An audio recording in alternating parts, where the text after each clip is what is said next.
This year, as gigs are canceled and stages go dark, it can feel hopeless. Don't let the lights go out on you or your bandmates. Your union brothers and sisters are here for you. The AFM is fighting to get members help with unemployment assistance. We're working in D.C. to help protect working people. And we're standing up to get musicians back performing safely. And most importantly, we want you to be healthy both physically and mentally. Please reach out and check in on your friends. It's okay to ask if they're okay, and it's okay to not be okay. We will return again when the curtains call. Until then, stay safe, stay healthy, stay positive. Find more resources and assistance at afm.org/help. And remember, together we are stronger. Stronger. Stronger.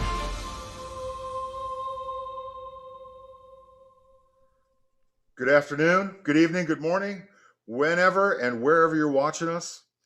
This is another episode of Conical Supremacy. I'm John Noreko, and I'd like to take a second to introduce my co-host, the guy who thought this thing up, Mr. Doug Tornquist. Hey, Doug, how's it going, man? Good, John. How are you today?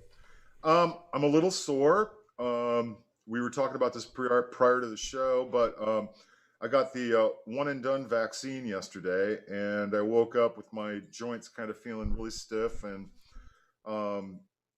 Tech Sergeant Quinn was telling me that headaches and these type of feelings actually means that your immune system is just kicking butt and taking care of business. And so that's a good thing. And you got your second shot this week, right? I did on Friday, so I'm supposedly cleared for takeoff. Any side effects for you? I felt a little prickly, but yeah. I'm not sure we can blame that on the shot. But well, knowing you, that's because you went down to the market and you got one of those really nice steaks. The other Seriously, dude, I was so happy I got the yesterday. I got the shot that I found a big old ham on sale the other day, so I made it like a full blown ham dinner last night, and Tammy was looking at me going, "What's wrong with you?" I mean, I did pomegranate glazed carrots and all this other stuff that was just off the hook, man. And when I was done, I'm going, all right, I'm going to bed, and that's it. Well, it was, it's a culmination. It was a surprisingly emotional moment. I was, the place I went was run by the federal government is running this, and so all the Army guys, shots. And I'm sitting there in my car and think, well, wow, waited a year for this.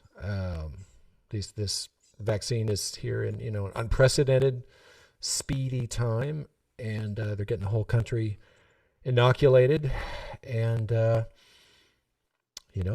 maybe things are going to change for the better now. Man, So I hope you're right, and I think you're right. I got the whole fam done yesterday, so I felt really good about that. I want to thank the AFL-CIO for inviting all union members out to their site. I think it's really huge, and their families, to get this thing taken care of.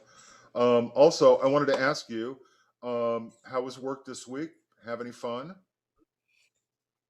yeah, I did.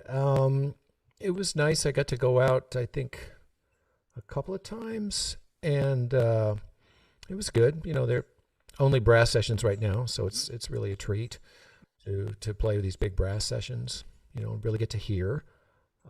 It's really nice to play with people and just feel those chords resonating in your body. And it's certainly nice to have somewhere to go. Yeah, Practice. I mean, out of the house, man. Yeah. So it was good. It was good. How about you? Yeah, Did you have something to do this week? I actually had a really busy Tuesday. I had a session for Carnival at the house. They got that taken care of. They wanted some second line stuff, so I spent Sunday going through my sousaphone top to bottom, cleaning it out, doing the whole 9 yards and everything, because it's been up on its thing for, I think my last gig on that one was last June. I did a Okay. funeral, and it was kind of nice to get it out, see where it's at. I fixed a bunch of stuff, so that felt good. And later that day, I did a master class for a friend of mine up in Northern Virginia, and I really got to say, man, the only positive thing about COVID is that we've gotten this Zoom thing going on and this tech thing to where now you don't have to hop on a plane to go do a master class and then incur all these expenses and everything. And I find that to be good. I do mine with kind of multimedia type of thing. And this one was on improvisation, which was really kind of fun for me. A lot of people don't ask me to do that type of stuff, and I really enjoyed it because I had to think about how I learned how to do it and how we continue to learn how to do it, and try to pass on that information. I have a big beef with the way jazz is taught at the university level. They don't start at the beginning like I think all music should be taught, which is Yeah. unfortunate because they're missing out on 25 years of some really great tunes, first of all, and some really great ideas. But other than that, man, it's been pretty cool. Got a package from Bob Tucci, so that was really cool. Nice. I know, just it's lovely to get stuff from the Meister singer. Let me say. I bought one of his mouthpieces also. I've been trying it out this week. So Yeah, I haven't done it yet. I was giving myself a day or two to feel right about picking the horn up, so that's kind of cool. But hey, we usually play something of ourselves prior to doing this, and I found this thing, and I'm really glad I found this because a lot of people don't know. I get to do this every now and then. You do it almost every other day. But what it's like to go into like a scoring session and to do stuff, especially with the composer who's doing this. And I found this thing on the cape that you were working on. And I think this really shows everybody, and I want everybody to really watch this, because not only does it show what a great musician and player Doug is, but also how certain composers change their minds about stuff when they hear somebody that can play really, really well. And I think this clip really, really does it. So let's go ahead and roll this cue. Here's a little bit of Doug at work. This is about 10 years.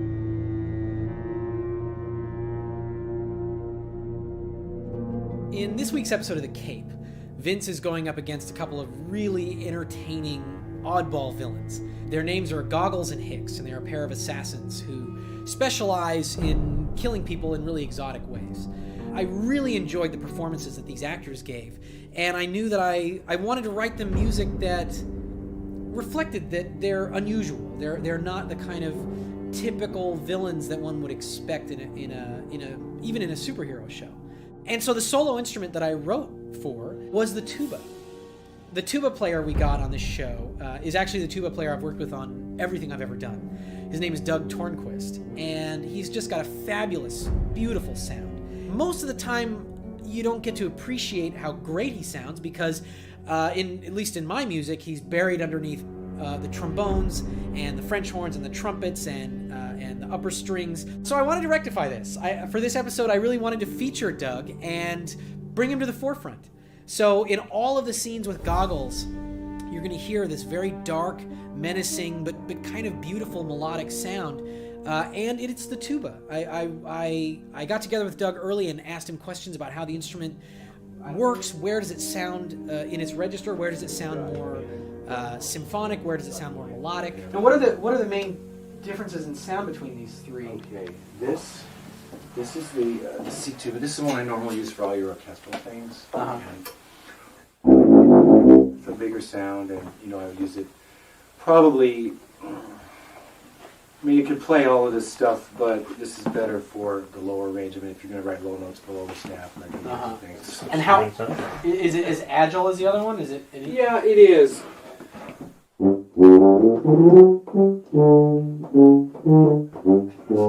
Yeah. So that's what I played the solos on last week. Yeah. It's a little clearer. It's a smaller sound, a little more compact. Yeah.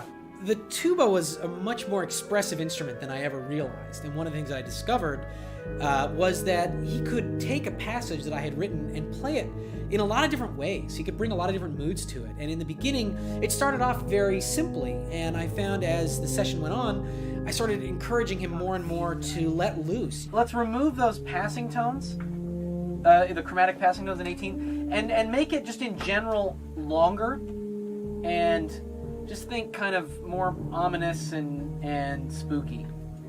We'll give you a 16 for 17. With each villain theme I write for the show, I find that there's usually an instrument or a very specific sound that I associate with them. And of all the villain themes thus far, the Goggles theme has been the most fun for me as a composer because I've been able to sit down and really figure out how an instrument works that I didn't really know before. I knew how to write for tuba in an orchestral setting, but now I really feel like I understand what the instrument can do as a soloist. And I have Goggles to thank for that, because it was seeing that character I knew that I wanted to do something I hadn't done before, and it was a real challenge, but it was really fun.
That's right, ladies and gentlemen. We have the one and only Dennis Nulty in with from the Detroit Symphony today.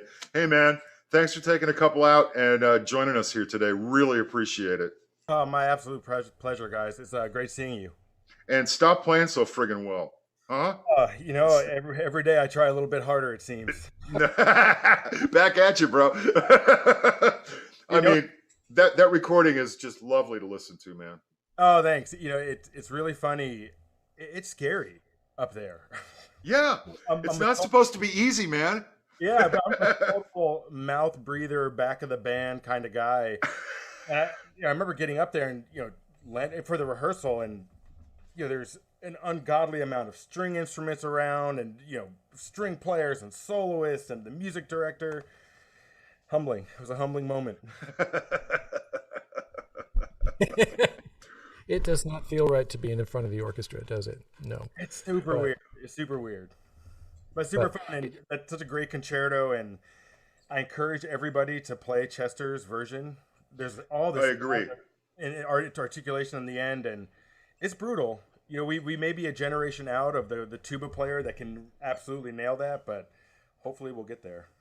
We'll say I was 85%. I don't know, man. I think a lot of that stuff is just how far down you want to dig. You know what I'm saying?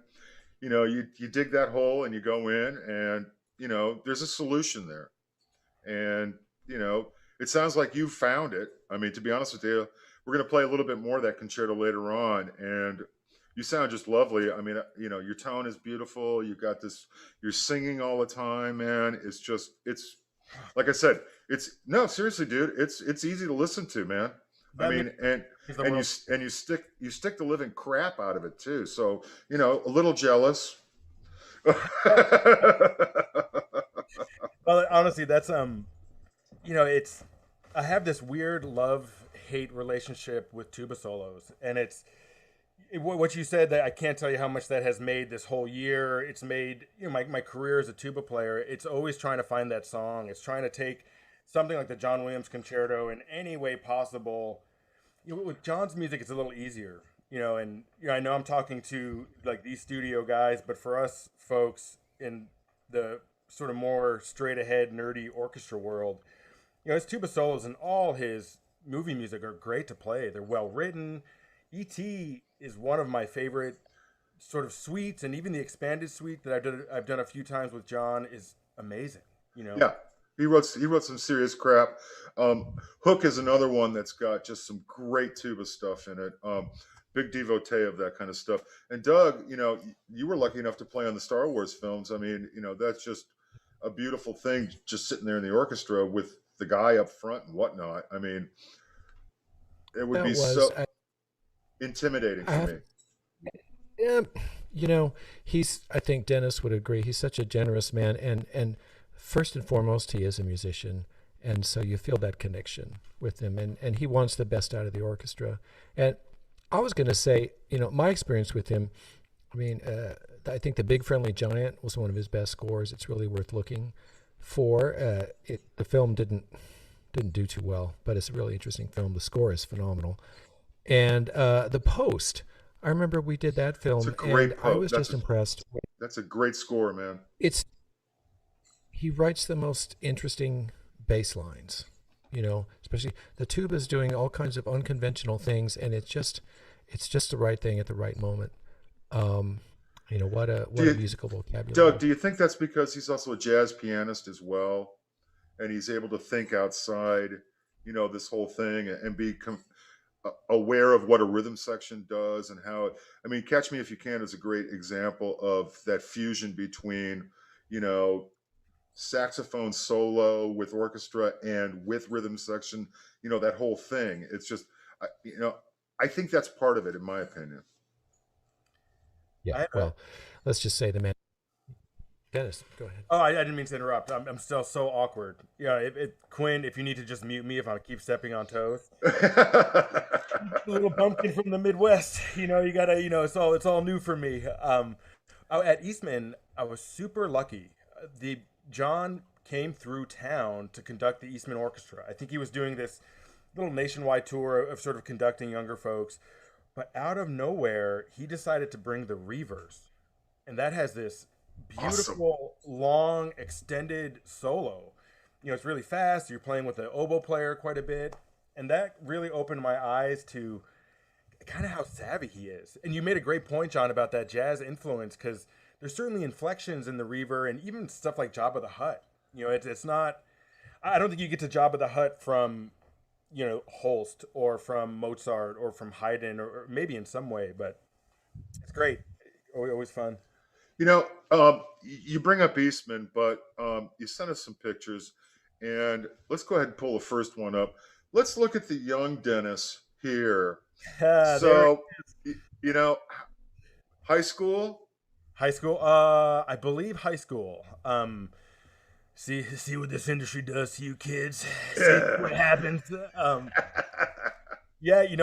somebody that is just not in a lot of pictures. I don't have any issues with having my picture taken, but when you asked for some, I just tried to find anything with this mug in it. But that I keep around as this great reminder. So what's hilarious, and I almost sent it out, was for all your... So I played in everything in high school. I was in the orchestra, which was hilarious. It was 8 violinists and I played bass. I was in the choir. I played in the jazz band. But for all my pictures, I had to wear that uniform. You could not be in the... I couldn't be in the music program in my high school. I was the only tuba player in the school. Without sort of wearing that uniform or having to wear that in an orchestra concert, like a total jackball. Yeah, it's so ugly. I can't even begin to describe what it smells like. That's just a little bit reminder. As fancy as I feel in my tails, I need those roots. Those roots go deep. Well, it's funny you mentioned that, man. Quick, let's bring up the next one, because here's one with you not in your tails, just practicing your ass off. Go to the next one, Quinn. And then all of a sudden, here we go, some kid who wins the frigging Detroit Symphony. And how absolutely fresh do you look there, my friend? Yeah, totally. That's what the beginning looks like. This is, we're transitioning towards the retirement or the end, so we'll see where we end up. Oh, please don't even start with that crap. Come on. Yeah, in the back of that picture where I'm playing, you see this sort of door covering of a sumo wrestler. Behind that is the greatest case in the entire world. It's enormous, but man, if you can convince anybody to make it for you, and I'm lucky. It was a conversation I had with the stage crew, but 2 horns, a shelf or a drawer for everything, mutes fit on the bottom. I hacked out the door, so I change right backstage on tour, so I am in and out of there. It is glorious. Only tuba players understand that. They're hilariously big on your lap, but the case is really where you suffer, right? Well, the big deal for that, bro, is that you don't have to move that crap. Oh, it's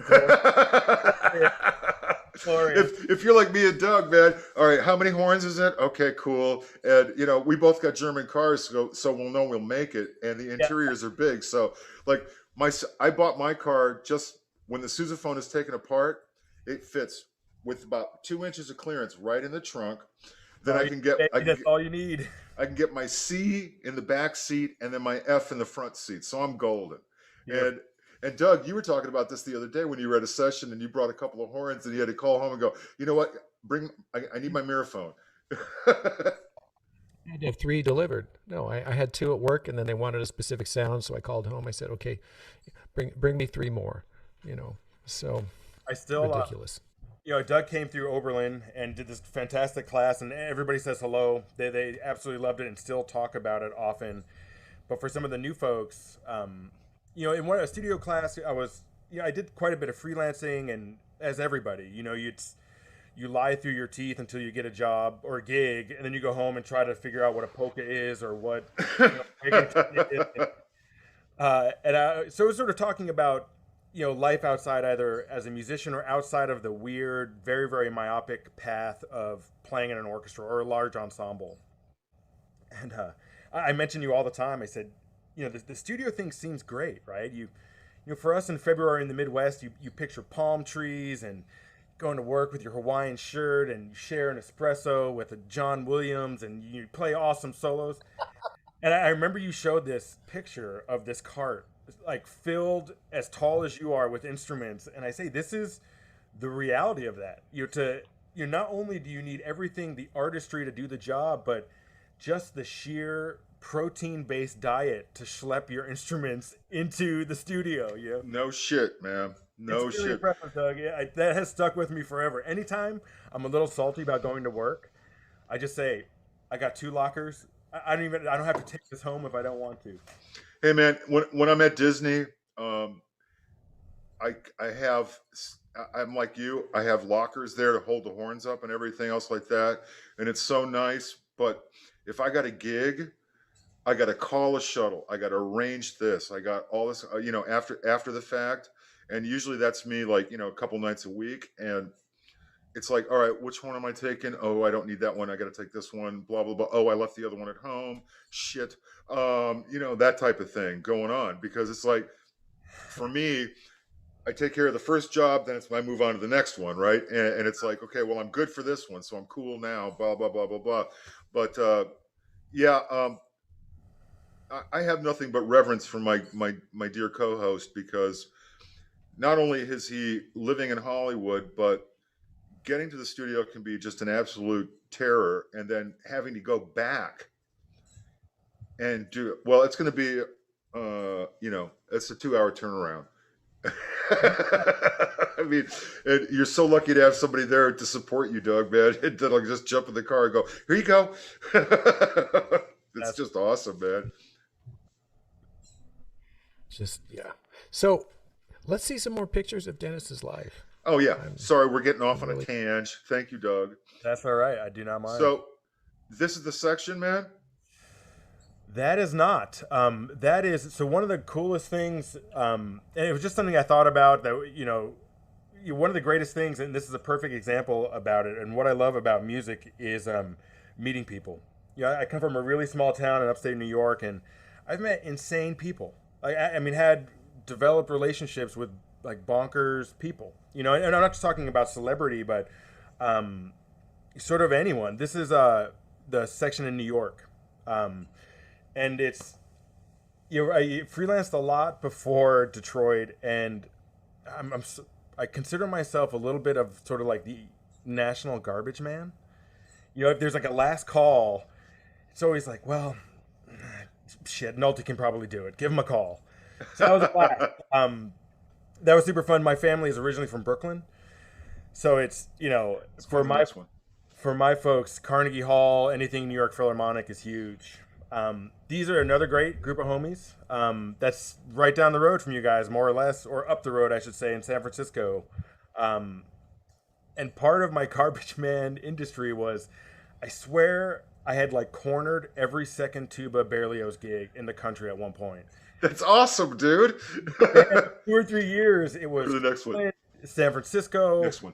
Boston a few times. It was a riot. So that was a blast. Out in San Francisco with Charles, which was great. There we go.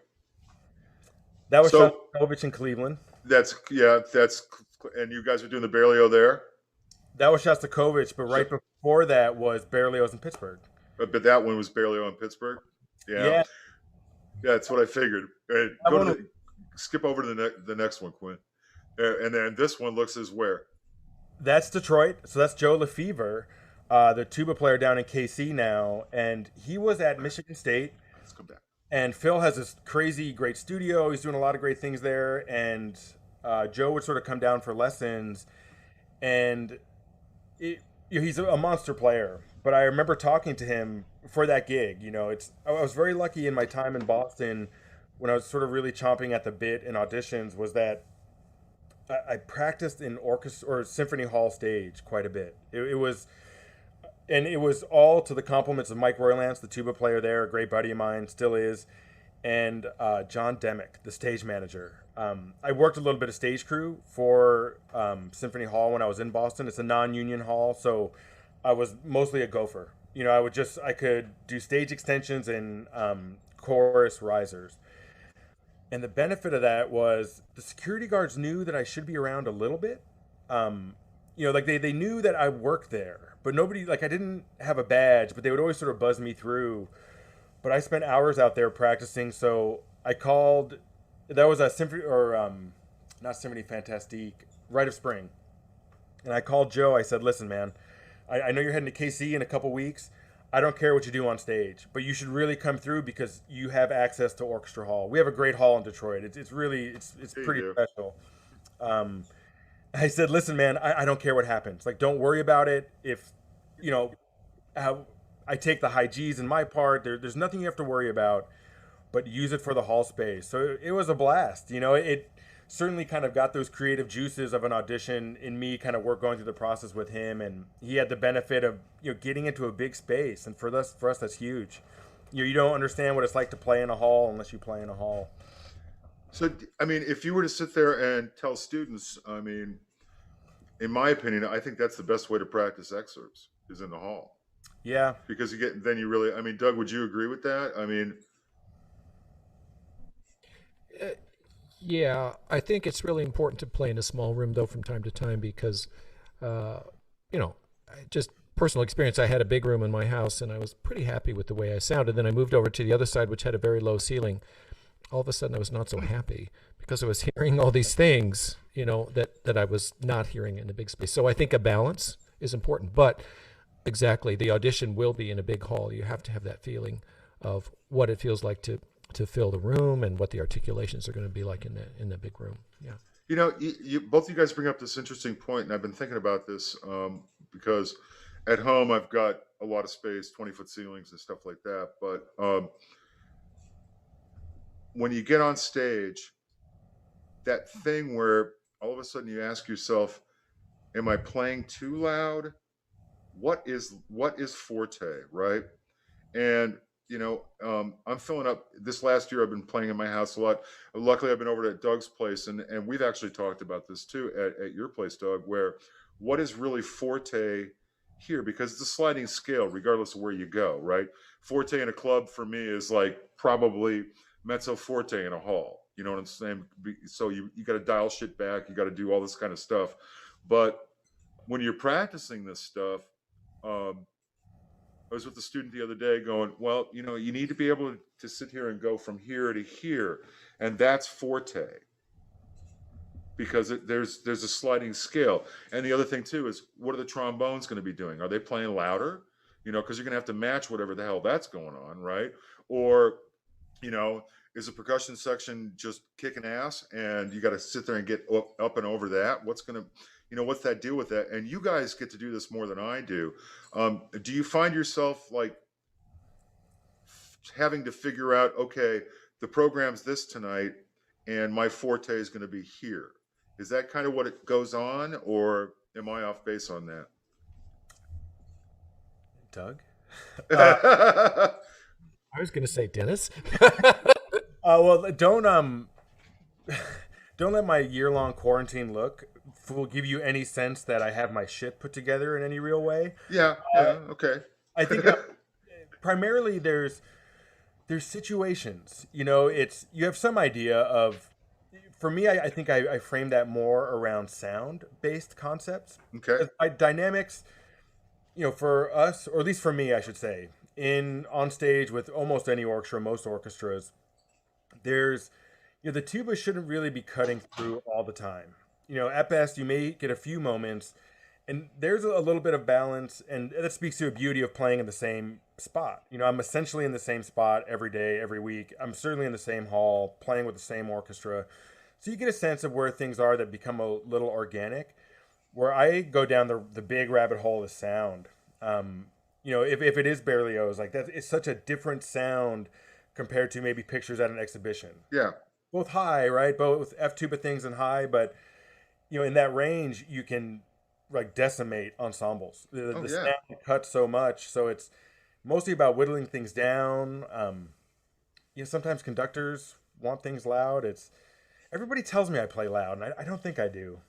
But maybe that's like the first sign of like an intervention, right? I don't have a problem. You have a problem. That kind of thing. Awesome. And it's Doug brought up a great point. It's it's really a balance. Like all my time on stage, at Orchestra Hall and on Symphony Hall was always tempered. Symphony Hall was great because they had this great hot and cold bath setup. They had the absolutely miserable 60s era Wenger meat lockers, which, they really sucked the life out of everything. So at one point you were playing in really one of the most spectacular halls in the world, Symphony Hall in Boston. And then where you really honed things, right? The Whetstone was those Wenger practice rooms where you didn't have the great beauty and the forgiveness and the experience of Symphony Hall coming back at you. That's where shit got real. If I could, our time. Right. Those rooms down in the basement, right, of Symphony Hall. Oh yeah. It's real down there. Those. Yeah, well, I mean, go ahead, Doug. I'm sorry. I was just gonna, so how long did you take auditions, Dennis? How arduous was that journey for you before you found yourself with a job in the Detroit Symphony? It was a lot. It's this weird cyclical world, that the auditions sort of clump up into. And, it's curious now, we just had Randy Hawes retired, a monolithic bass trombone player in the world, and both classical and jazz. And, I'm curious to see if there'll be sort of a wave of bass trombone retirements. Because in the tuba world, I took the first BSO audition. It was my junior or senior year at Eastman. And so that would have been, we'll say like 2001-ish. I graduated with my undergrad in 2002. So 2001, 2002 until 2007, I think there were 13 auditions. It was astronomical. And I was, I remember in my brain thinking like, oh, just hang 5 more years. Come on, fellas, hang on 5 more years. Like get that hot Porsche, save it, squirrel the money away. Because between the time I was, 19, 20 to 25, 26, it was Cleveland, New York, Boston, Minnesota, San Francisco, a ton. Milwaukee happened. I'm forgetting a bunch. Philadelphia happened. It was all, what I wanted to do, it was happening. And I was just playing a little bit of catch up, right? At that point, I was freelancing a lot, but I was still mimicking a little bit, right? Like I hadn't really uncovered what I think audition committees want to hear, which is who I am as a tuba player. Absolutely. Not something else or something that's helped. And that, that took a while. And that's why I quit. After a while, I was advancing, making the finals. There were 2 incredibly close calls. That, at least from like the hearsay or talking to the folks that were at the audition, and the guys that won. There's nobody that really does what we do in the country except for us. Everybody, everybody. And it's always one of the hardest parts of tuba auditions is not getting into that hang until after the audition. But the stuff I was hearing back was that I had all the votes, but because I was young, 23, 24 to 25-ish, it was both times was overruled by the music director. These were jobs, full time, go into the city, play the gig, and that was brutal. The back end of that journey was me taking that hard look at yourself and saying, okay, I got obsessed with this idea of it's not so much about like sort of convincing in this weird audition setting, convincing people of things, but removing doubt. My age shouldn't have mattered, but there were lingering something in my playing, right? Something I was doing, there were lingering doubts where it was, well, he's a young dude, but you can't argue with his production, and yeah, but here's the thing with that, Dennis, and this is what the old guys told me back in the day when and I'm serious because I got to work with a lot of the guys who like invented jazz back in the mid '80s, and they just looked at me and go, "You haven't paid your dues yet, bruh." Yeah. And Doug, we've actually talked about this too. Is there, there's a lot of kids out there who play really, really well, and they stick to stuff, but they've paid no dues. And that dues thing, for instance, you were freelancing a shit ton, you were doing all this other kind of stuff. That's where you were paying your dues. And then, as you said, and this is something that's a lifelong goal, and we've talked about this forever, Doug. And I think the video that we showed of you playing is perfect about this point in our conversation. There's a reason why Bear uses you, because you have a voice that he loves, on your instrument. As a jazzer, I'm looking for that voice, for it to be me every time somebody listens to me play. And I think that's what you were doing too, Dennis. And that's why I think once you found that, you got the job, because all of a sudden it was not just these guys mashed up together, but it was actually Dennis sticking it. And because Dennis paid his dues, he figured it out. Yeah, it's a huge part of it. It's putting, there's in my mind, there's two rules of music, right? In time and in tune. Those are sort of indefatigable truths, right? It's like they're out there. Everything else is up for interpretation. And I don't, I love, I've been lucky that I've played a bit of jazz in my time, but the first tuba concert I ever went to was at the Van Dyke Club in Albany, New York. And my mother, I think I was a junior in high school, to a frame of reference, a pastiche of where I am at this moment. I had turned down getting a car to buy a Yamaha B-flat tuba. Yep.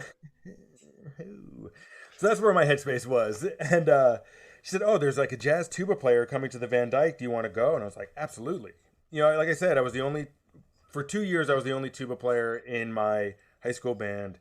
The other tuba player was this amazing athlete. He was like this all-star quarterback, not super committed to playing the tuba. But that concert was Howard Johnson.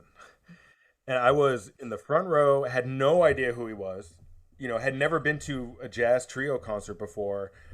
I got there super early. I had my folks drop me off, and I'm there front and center. And it was the first time that I heard Howard, and it was the first time that I really heard like a jazz trio interact, where there's no music. There's you call out a tune, a key, people have a conversation, and then it's off to the races. Mind blowing, And after that, I remember luckily I tracked down. I just blanked on it. The pressure got to me. It's the sort of the original Gravity Taj Mahal album. But that's the shit. Yeah, one of the most formative. It's up there with my love affair of the Warren Decks and the Arnold Jacobs. Howard Johnson is equal a part of why I do what I do. Now, Howard was the absolute. When I'm a little bit older than you are. Sorry to say. But Howard was a driving force in our community about what can be done, and that's part of my gauntlet that I learned from him. Is I don't think we should be held back by any style. Yeah, totally. Or by all these kids, and we've talked about this ad nauseum about, well, what's the repertoire? Well, whatever repertoire you want to play, man. Good music is just good music. Let's just do that. Instead of worrying about, oh, I have to go through all of my Koprashes, or I have to go through all of my Blazeviches, all blah, blah, blah, blah, blah, blah, blah, all this kind of crap. If it sounds good to you, play it. Yeah, totally. you know, and let's do for, that. For all my students, you have to play all your Blažević and Koprashes. You know, it's please shut me up if I'm gushing about Howard, but one of, you know, if you do this long enough, you just end up in these crazy experiences, right? You end up in these moments that are bonkers, and that's all well and good. But one of the craziest is Terrence Blanchard, our jazz director, put together Miles Davis's Porgy and Bess, and Howard was ill, so I stepped in for him. And it's you lucky so and so.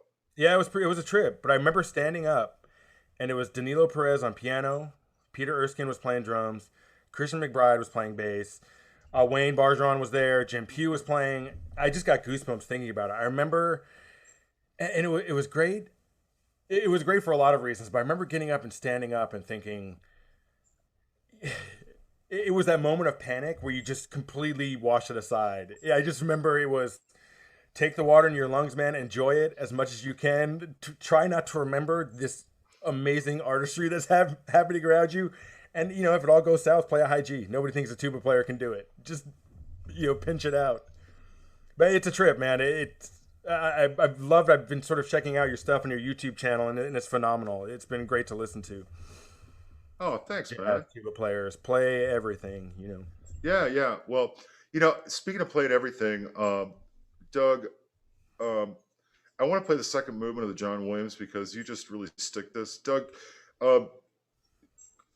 can you talk about the second movement for just a little bit? Because you've played it a bunch too. What are like the foibles? You know, what are you looking after as far as this movement is concerned? And also tone production on this one. It reminds me, there's a certain level of beauty that needs to be brought out in this thing, right? I would agree. I mean, I started playing this piece in 1987, and at that time there had been a performance. Roger had played it in Amsterdam, Chester had played it in Boston, Gene had played it in St. Louis, and Roger had played it at the Hollywood Bowl.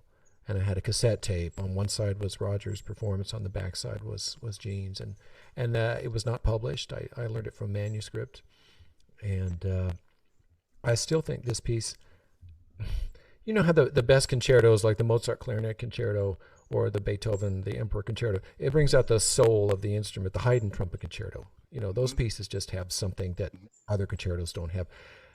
In a way, this John Williams concerto brings out an aspect of the tuba that you don't really see in other concertos. And there's this incredible, like, floating feeling. I mean, that's what's sort of asked of the tuba player to do. There's those fast notes. How many are there? 10 or 12 or something, but they're a lot more than we usually see.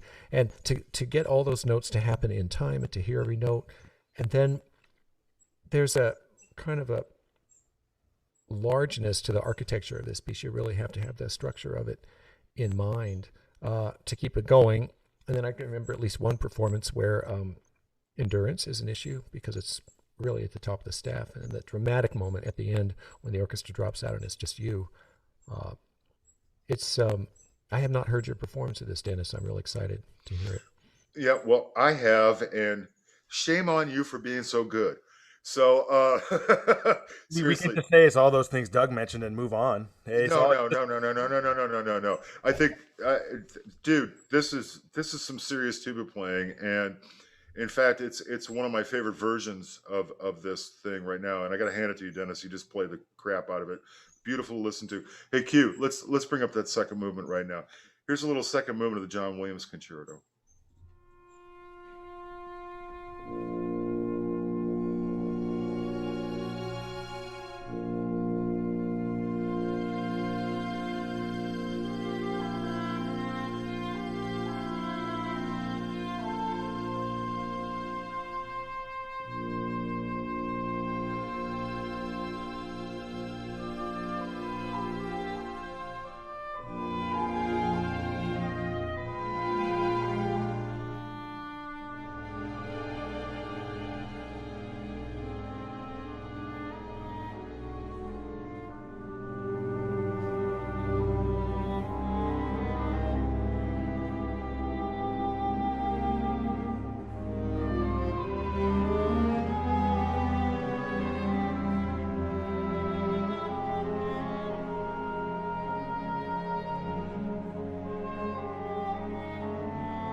All right, so I mean, I didn't want to cut it off, but I want to get to the third movement as well. But holy shit, dude!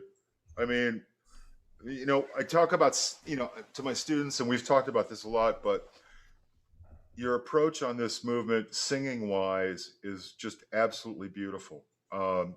It sounds the phrasing, as far as that's concerned, it sounds just like you'd be sitting up there as a basso singing this thing, and I want to tell everybody out there that's what you're going for, man.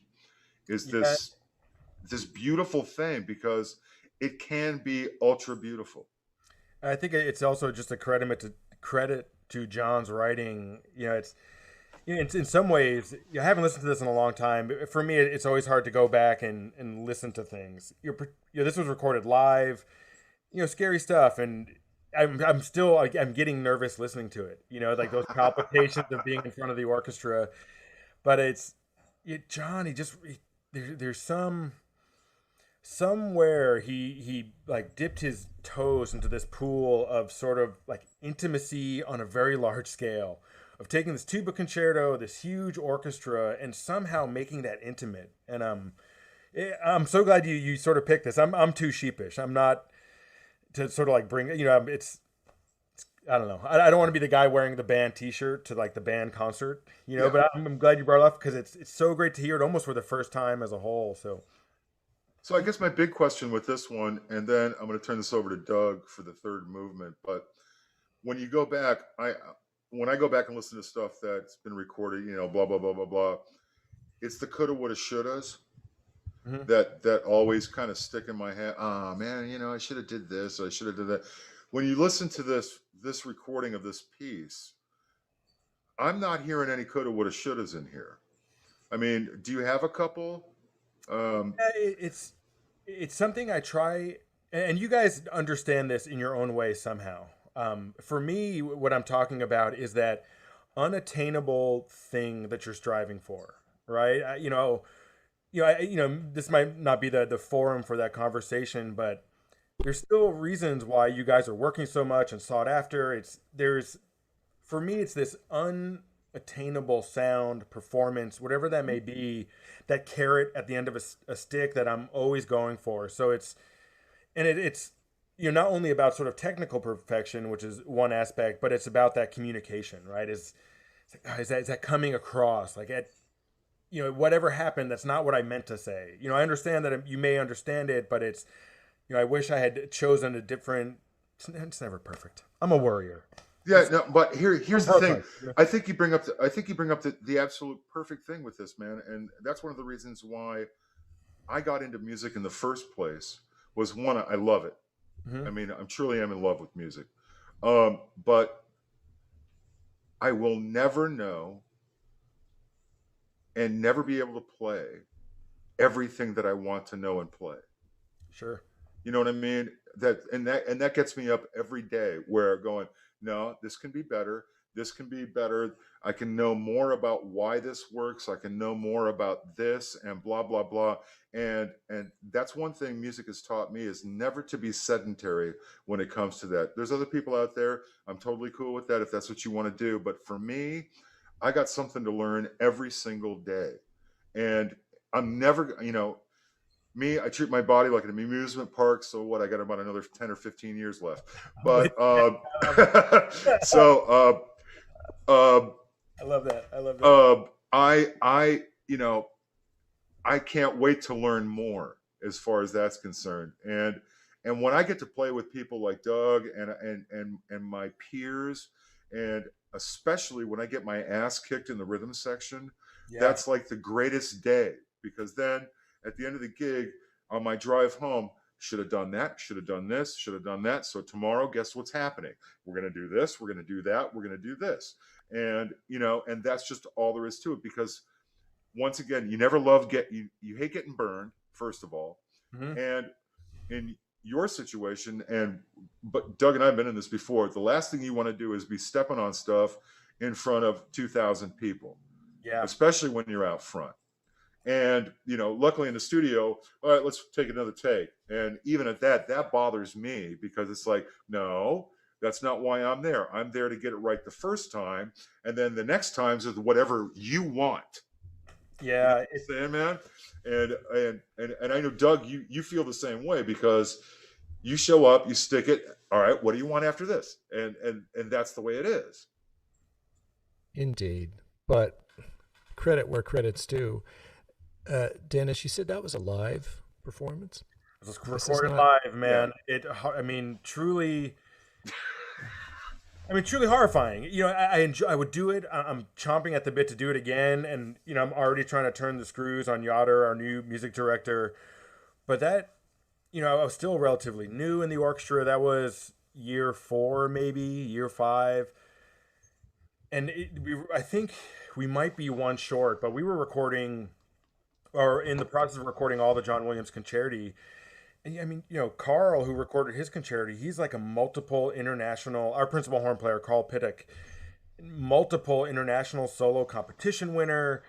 It's this cast of characters, and that's very, very much outside of my comfort zone. So ultimately fun, but it's different. I mean, the last time I played the Von Williams, I thought, this is a lot of work, and I don't do this very often. And you should. If you're up in front, but if you're up in front of the orchestra all the time, and there might be one or two tuba players who do, well, there's so much that happens that you just hadn't planned on, when you're in the front of the orchestra. Boy, howdy. And because it's not only your part, it's...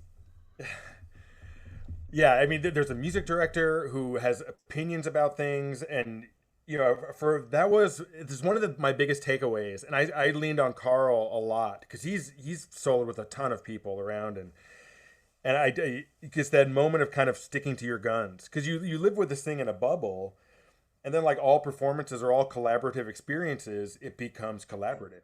There's all of a sudden 90 people on a stage, and Monica, it's Monica and Sharon Sparrow, who played the beautiful flute solo in the second movement.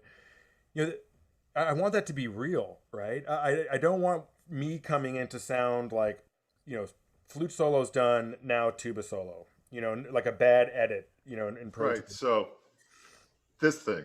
Yeah, it's about making as much of a live performance as possible, and it's interesting. You know, being 11 years in, I'm having these thoughts that I never thought I would have going into the industry or the orchestral world of, you know, Tchaikovsky's Fourth Symphony. We've done that a lot in but it's fun as hell to play. We've done it on a couple tours, and tours, they're meat grinders for pieces. But so was sort of my trip with it was, okay, I'm 41, right? Like, calm down. Like, let's not get so super grizzled. There's some, you know, blood to be wrung from the stone still. You know, you can feel, and I think that's sort of career saving or life saving, or you'll go out of your mind back there. You know, we count a lot of rests. We play a lot of one and done kind of pieces, so you have to engage in some way. Well, that's what we were talking on before the show, bro. I mean, anytime I get to play Tchaik 4, I'm down. It's just it's a free-for-all fun thing, man. It's just fun to play, right? But what we were talking about before, when the music becomes mundane, you got to remember, I get to go do this stuff. Oh, yeah. You know, and a lot of folks don't get to go do this stuff. And I think that's really where the fun part of it needs to be looked at, going, yeah, I might have played this a million times, but every time I pick it up, if everybody's on, it's just a friggin' gas to play. It's just fun. It's just fun. Hey, Doug, can you talk a little bit about the third movement? Because the third movement of the John Williams, all these Williams guys with tuba. There's a lot going on this one. It's brutal. It's a dazzling tour de force. It's very technical. You got to be light on your feet, and I feel like, you know, you got to put some sound out. And that last page with all those high entrances, what an exciting piece. Let's just listen to it. Okay, let's do this. Quinn, can we pull that up?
All right, so we could listen to the whole thing, but I did want to talk a little bit more. And Tech Sergeant Quinn's got to bail out like as soon as we're done here today. So I just want to make sure we get in the rest of this stuff.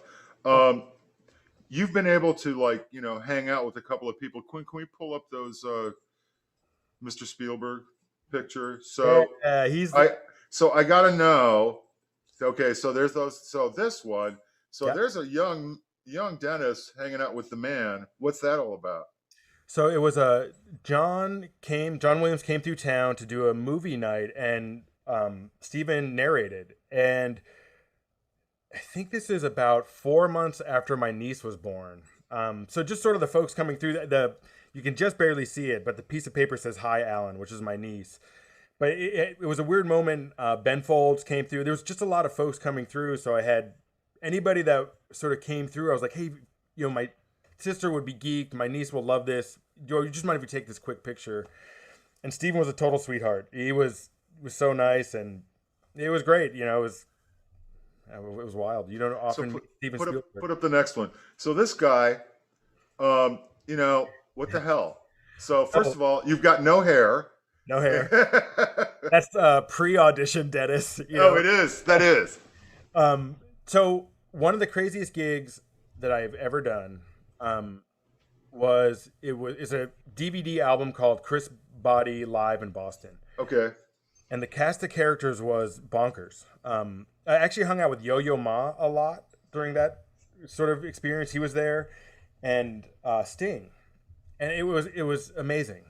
And there were a ton of acts, and I won't name names, but in Boston, everybody sort of comes out on stage in front of the tuba player. It's the main sort of easement or entryway. And we're on risers, and this one act just kept butchering their own song. It was just this sort of 10-minute block of time kept expanding and kept getting longer, and they just weren't piecing it together. So, like any good low brass player in the back of the orchestra, I'm just back there waiting for this to move on. And behind me, I hear, what's the deal with this guy? I turn around, and this thing, and I was like, he's with you, man. I'm a grunt. I'm a sub. I'm not even supposed to be here. It was amazing. We hung out for the whole week. He was incredibly personable. I had lunch with him and Nigel, I believe, is guitarist, just at Symphony Hall. That's the guy that wrote Roxanne. Well, not only that, dude, but Sting, when he was coming up, if I'm remembering the story right, he messed around on the tuba because he learned a lot of the old jazz tunes playing bass and tuba in England, and kind of messing around, right? Dig this. From what I could tell from the release, Sting was the most true to the performance. Like what you're hearing, that's what you heard with your ears, not via the sound system. Mm-hmm. What didn't make it onto the DVD was he and Yo-Yo did a lute and cello duet, which was phenomenal. I mean, like, old music, put him in the center of any Bach festival kind of experience. In between tunes, on his tunes, I forgot the bass player. He would pick up his bass and play changes with, I think it might have been Danilo Perez playing again. I can't remember who the pianist was, but I think it was Danilo, because he was on faculty at NEC at that time. He's truly one of the most consummate musicians I've worked with. Every performance was different in a beautiful way. It's a recording, so everything's a little bit in the can, right? Which is, I mean, the experience of that was insane. Just that full studio production of how many people were there and the craft services around every corner, and Sting, he just absolutely crushed it. I couldn't. At that point, I don't listen to the Police or his music that often, but absolutely nothing but love and respect for his music. It's high level musician. That's so great. I mean, we've all got these stories about being in the right place at the wrong time, or wrong place at the wrong time as a tuba player. And I wish the younger generation, and I hope the younger generation gets to have those same type of experiences, because it's becoming more and more difficult for our instrument to be used in different ways. And one thing that I think I'm always trying to do is, like, yeah, why not have the tuba do that? As opposed to, what Bear was talking about. Well, I never thought about, the fact that it could do all this stuff. Well, yeah, it can, especially in the hands of guys who can play. Yeah. And I just, I've spent most of my life not playing tuba music, and I want to make sure that continues, because I think that's our next place, is to look at this musical pie. Luckily, Doug, you get to do the symphony, and by the way, everybody out there, from solos, if you want to play concerti and stuff like that, these are two of the top guys right here today. I mean, if you got questions, these are the guys to talk to about nailing solos, and especially concerti. But it's Mostly becoming more. Yeah. Well, no, I'm serious. It's becoming more and more difficult for us to make a living, because symphonies are getting, especially now after COVID, how many are going to come back? I mean, you're in the Detroit Symphony. It's coming back. But like Doug, we were talking off camera earlier today. Doug, Long Beach, maybe. I mean, you're subbing in with the Philharmonic, which is probably not going to go anywhere. But that's only one piece of the pie, in my opinion, as far as what we should be doing and what we should be working at. And there's a whole bunch of other stuff, and I wish everybody out there would, give us a shot. I hope there's. If I can speak on that, there's two things. One, there are you guys in a younger generation. John Altieri was a classmate of mine at Eastman, and he went on to teach, I believe, band in Brooklyn, or I think it's Brooklyn, where he was born and raised. He is in a lot of ways living my dream career. I have this manic listening of music. My folks hate classical music. Nobody listened to it growing up. My friends were in a terrible punk band. That's where we operated, living in those music. But John has a group called Red Bharat, which is phenomenal. It's sort of music of the Indian subcontinent, but it's sort of done in this marching sort of brass band style. And he's a monster player. But he went on the road with Macklemore for a year, his big international tour, and he did the big David Byrne St. Vincent tour. Cool. Every time I turn on like SNL or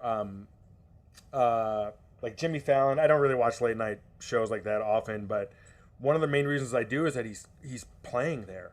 These acts, at least in some way, are using tubas, and man, that rock and roll dream in me still hasn't died.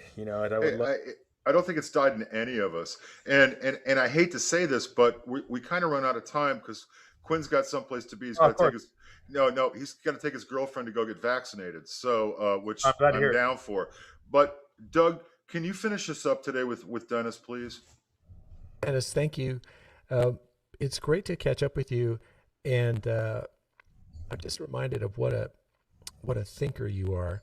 You're such an intellectual musician, and I mean that as a great compliment.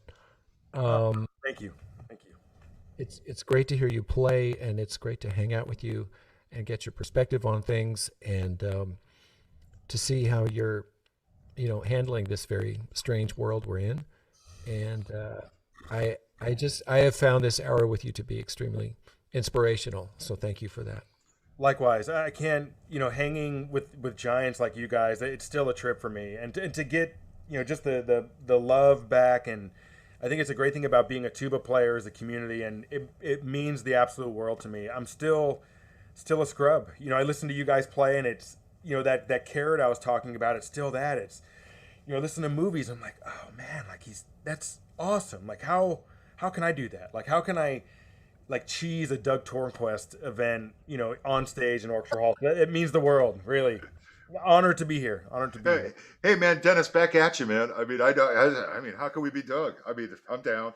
Hey, which reminds me, everybody out there, I want to give everybody first of all, thank you, Dennis, for your time today. Absolutely wonderful having you on. But next week we have a kind of a big deal going on. It's going to be on Easter Sunday at 3:00. And Doug, can you please tell the folks out there about our guest, because I want to generate a little bit of excitement about this. Well, we have the incredible Joseph Parisi coming. He's a man of many talents. He's an extremely awarded member of the UMKC faculty in Kansas City. He has created the Fountain City Brass Band in Kansas City, which is, consistently the best in the country. I think he's created about 7 bands in Kansas City. He's created a whole community of brass players. He also happens to be the conductor at the Rafael Mendez Institute. So he's extremely accomplished. We're going to enter into the brass band world, which is growing in this country. And we're bringing on one of the grad students I work with at USC, cornet player named Sven Lukkegaard, who grew up in the brass band culture in Denmark. And so we're going to have a little brass band, a big brass band discussion. Hopefully, I know there's brass bands in Detroit. We're ready for them here in Southern California. And so that's next Sunday. Thank you, Doug. And I appreciate all your legwork on that. I also appreciate getting Dennis this week. Everybody out there, I want to thank you all for tuning into another episode of Conical Supremacy. We're going to be back again next Sunday. Yep, Easter Sunday at 3 p.m. And, what a great show today. I had a gas. So everybody out there, have a wonderful afternoon, evening, or morning, or whenever you're watching us out there. And peace out to everybody. We'll see you next week. Bye-bye.